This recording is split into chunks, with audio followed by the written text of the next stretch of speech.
Hello, awesome viewers. How are you all? Welcome back to another video. Guys, in this video, we are going to discuss how to disable DND mode, do not disturb, if it is on. How to disable it, guys? As you can see on the screen here, do not disturb is on, right?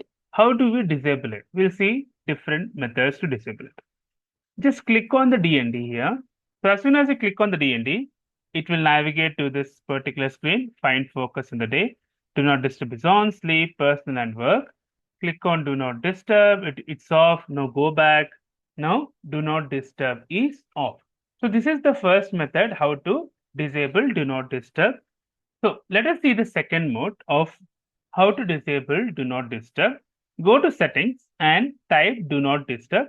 It shows focus and focus status. So here you can see the same do not disturb sleep and personal work. Click on do not disturb, which is on, and move it to off. This is the second method. So once you have done that, you can see the do not disturb is off and the focus is again enabled here. Hope you have liked the video, guys. If you like the video, please click on like. If you're a new viewer, please click on subscribe. Till then, guys, take care. Have a great day. Bye bye.